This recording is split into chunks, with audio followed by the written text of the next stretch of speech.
Okay, so what I think Oda was trying to do with Gear Second was actually trying to adapt some form of biology or a medical phenomenon into it. You know, blood doping. He's actually taking a concept that does exist in our world and trying to introduce it into One Piece with a few creative liberties. I mean, it is a fictional world after all, so he's like, saw the concept of blood doping, maybe did a little bit of research on it, and just modified it to his ends. But we're not here to talk about Gear Second. We're talking about Gear Third in this video, and my god!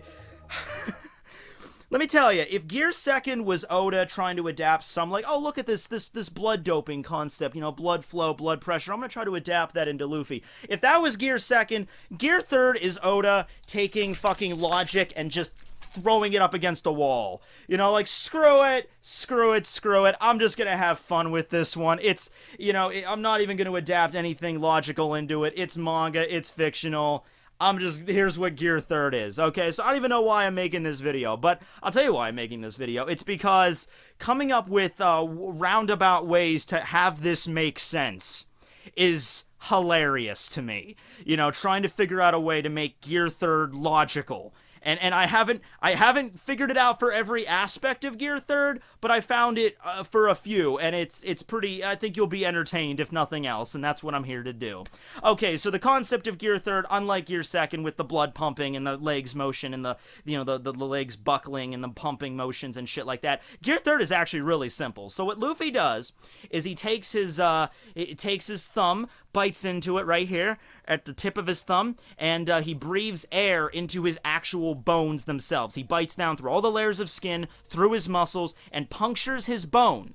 Okay, keep that in mind, because Luffy's bones, just like his internal organs, his bones are also made of rubber, albeit maybe a bit of a more thick form of rubber, just because bones themselves are inherently more dense than other parts of the bodies. But, okay, so he bites down, and even though his bones can take a great amount of pressure, I guess he uses his canine tooth, he actually pierces a hole into his bone, so just keep that in mind for a second there. But he breathes air into it, called a bone balloon technique, and then that will inflate his hand, followed by his arm, to huge, giant proportions. Luffy refers to it as, of course, this is the arm of the giant, and then with that air that he has in his bones, he can actually move it around his body. You know, he can move it from his right arm, which he blew the air into, to boom, then he blows up his chest cavity area, and then he moves the air into his left arm, which he actually will, like, launch an attack. The downside of this is, of course, after the rubber, you know, expands to this kind of degree, I would imagine after it contracts, after the air gets let out, he shrinks down into something called Chibi Luffy, this little miniature version of himself. While he's in Chibi Luffy state, he can't stretch, and he stays in that form for about as long as he was in Gear Third, and then he'll return to his normal size. But you know what? You know what? Disregard Chibi Luffy, because that is the least of our fucking problems when we're talking about Gear Third. Okay, I have, I don't know, five immediate problems with this, okay? The first one was, you know, the fact that he's actually biting down into his fucking bone, you know, puncturing a hole in it, I guess, with his teeth, and then blowing into it. And keep in mind, there's a hole in his bone, because that'll come back later. Okay, the next is, I don't know how Luffy views his own bone structure. I don't know if he knows how this works, but it might be something like this. You know, oh, I'm sorry, I'm out of focus there. But anyway, it might be something like this in Luffy's mind, you know, like there's bone and then there's a hollow form in the middle filled with air that he can just breathe, you know, blow air into this hollow pocket, and that just expands his bones. But that's not how bones are structured. This is how bones are structured. Granted, there is a pocket in the middle of the bone. There is a cavity there, but it is filled with your bone marrow. It's not this hollow thing that you can just fill up with air whenever you want. However, there are also parts of the bone near the ends, right here, that are referred to as spongy bone, that have, you know, they're not 100% filled with bone there. There are some cavities there that could possibly be filled with air. I'm like, they're not all connected, which that causes some problems, but sure, even if we want to extend that, or maybe possibly, you know, Luffy's breathing into the core of the bone, and then breathing air into that, and then so the marrow stays where it is, it's just the cavity itself expands. So, alright, there's a little bit of a leniency you have to take there with biology, but okay, I'm sort of with you, kind of. But one of the things that I have to start modifying Luffy's internal skeletal structure is, bones are not connected to one another. Okay, they are connected to one another, you know, the hip bone's connected to the thigh bone, but what I mean is they're not all a single cavity. Okay, like, Luffy bites down on the tip of his thumb, which this area right here is known as the distal phalange, or possibly Luffy also bites down in this section, which is the proximal phalange. Okay, so those are two different bones, alright? And how bones are connected to one another are through ligaments, through your muscular system. That's how the bones are held together. You take away the muscular system and the skin and, you know, everything else in the body except the bones, and you're just a skeleton. You know, the bones they're gonna fall apart. They're bones, okay? So, when Luffy breathes air into his thumb, there's no way for the air to travel from the distal to the proximal to the bones in the hand to his arm to other parts of his body. The skeletal network does not work like that. It just doesn't, okay? Now, before the time skip, before Gear Fourth was introduced, I actually could have figured out a way around this. I could have said, well, maybe Luffy's not actually breathing into his bones. He's breathing into his muscular system, or something that's at least sort of connected throughout the body in a way that could be ballooned up. But later on, we find out Gear Fourth, that's when his muscles are involved, and Luffy very clearly calls the technique his bone balloon, so it's very clear what Oda was trying to go for here. So, in order for this to make any sense, for us to continue, do you know what this has to mean? Luffy's skeletal structure has to be all connected to one another. So Luffy does not have 206 bones, no. Luffy has one super bone. The bones in his body, the joints, everything is connected. It's one cavity. You know, if that wasn't the case, then you wouldn't be able to move the air around. Luffy biting down into his distal phalange, you know, it would just increase the size of that particular bone with no way to get to the other bones in the body. So Luffy would have, like, a giant thumb. That would be it. You know, Gear Third, giant thumb. You know, he would always win a thumb battle, but I'm just saying, not that useful in, like, combat, okay? So, in order for that to be the case, Luffy has to have a super bone, so already we're kind of like, alright, fine, okay, you see what I mean by this? This shit's crazy. Another problem with this is that you guys, we understand how rubber works, you know, and the conservation of mass and stuff. You ever watch Full Metal Alchemist? You know, matter cannot be created nor destroyed. You know, you can't create something out of nothing. You know, equivalent exchange and all that shit. When Luffy uses Gear Third in the series, it's implying that it's giving a boost to all his attack power. It's like, you know, he's increasing the size of his bones, therefore his attacks pack a punch. He's like One Punch Luffy.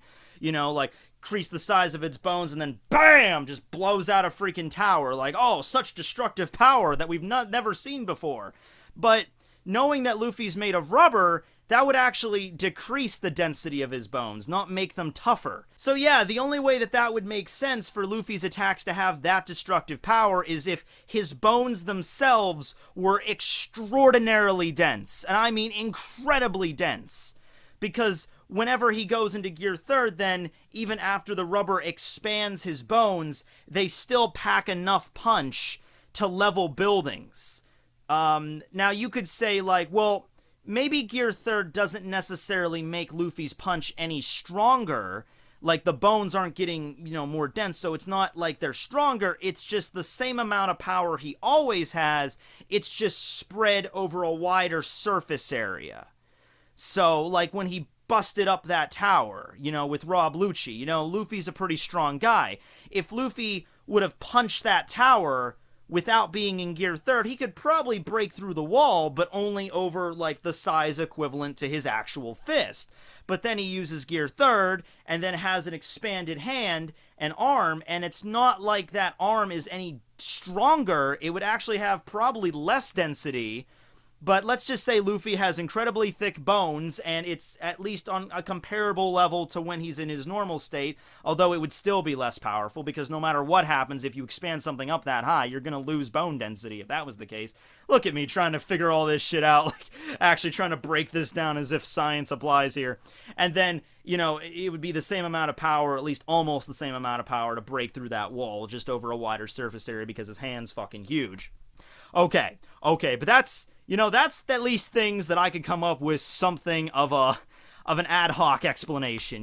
We have, all right, Luffy can't move air around if his skeletal system was the same as ours. Okay, he has one big super bone throughout his body that is all connected over one single cavity.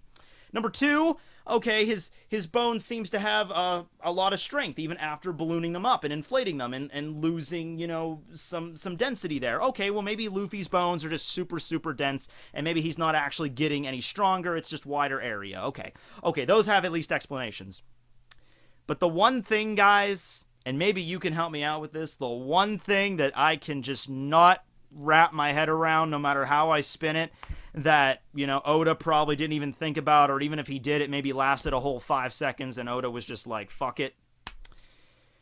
After Luffy uses Gear Third, after he breathes air into his skeletal system and launches an attack, you know where that air escapes? Out his mouth. As in from the air he's exhaling, like from his lungs. What the fuck? He breathes air into his skeletal system, makes a giant hand, boom, fuck you, Lucci, and then the air somehow escapes the skeletal system, goes into his lungs, which he then exhales. Usually like a deflated balloon, like it's this kind of comedic thing where Luffy will like, woo, boop, you try wrapping your head around that, guys, because I'm not figuring this out. I don't think even Stephen Hawking could pull this off.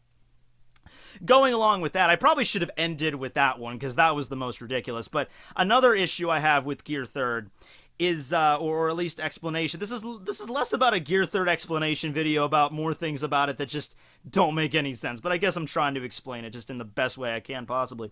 So, Luffy, when he breathes into his hand, his hand gets really big, right? In proportional. But it's odd, because in order to have that much air into his hand to make his bones that big, he would have to have at least that much air in his lungs to breathe in. Here's my point. Before going into Gear Third, before making a hand that was that big, Luffy would at least have to inhale that much air. So he would have to inhale enough air and then maybe go into his Gum Fusen form, his Gum balloon, and then breathe into his hand, and then transfer that air into his skeletal system to make a giant hand, or fist. But Luffy doesn't usually do that. He might inhale a little bit, but it's not nearly enough air to actually support the amount of air that we see inside of it, that the size that his body actually becomes when using it. So that's another issue there.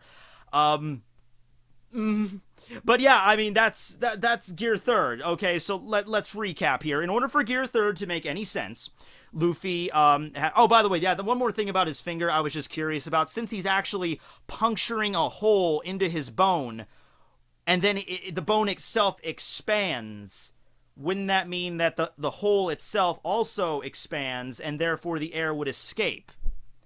I mean, it doesn't even matter if it's a small-ass hole. You might be thinking, oh, well, it's just a small hole, so it doesn't matter. Take a balloon. I wish I had one for, just effect. I should have brought one for, visual aid. But blow into a balloon, and then, okay, there's a balloon. And take a pin. Take a pin, just a tiny-ass pin, and hit it. What's going to happen to that balloon? Is it just going to be like, oh, there's a hole, but it's not big deal? No, it's going to deflate, probably very quickly. So, yeah, that's the case we have there. But I guess, considering, during his fight with Lucci anyway, and we don't get to see this that much in the story, but whenever Luffy breathes into his hand during his fight with Lucci, he breathes into his right hand, and then it moves to his chest, and then it pumps into his left arm. So it's like he's moving the air around his body, which I don't even know how he does that. How does one exactly... Okay, I got a bunch of air in my skeletal system, so I just... Oh, okay, just, okay, and then just, but we'll just assume he could do that. So maybe that's how he gets over that hand thing. But, after his fight with Lucci, we don't really see him utilizing Gear Third in that way much after that. It's usually just breathes into his thumb, and then one part of his body just spontaneously gets huge, as if Luffy can control the flow of air. I'm going to breathe into my thumb, and my foot is going to get huge. But at the end of the day, I guess, it's... I mean, Luffy makes a giant hand and he punches things and kicks things. And I mean, come on. My favorite is whenever he went into his giant balloon and then Sengoku. You know, Luffy took a punch from Buddha Sengoku, the fleet admiral, just BAM! Right in his freaking stomach. And then it managed to, like, resist that. So that was my favorite moment. Also, close second is whenever Luffy uses it against Magellan's Venom Demon. When Galdino creates that spiked candle shield, and then Luffy just, once again, bites into his thumb, and it just, all of it, it doesn't move the air around. At least I don't think it does. It just bites into his thumb, and then his foot and his legs just get huge, and then he just gigantic and stamp, and then BAM! So that's, I mean, it's cool. I mean, at some point, I guess you gotta sacrifice the cool factor for logic.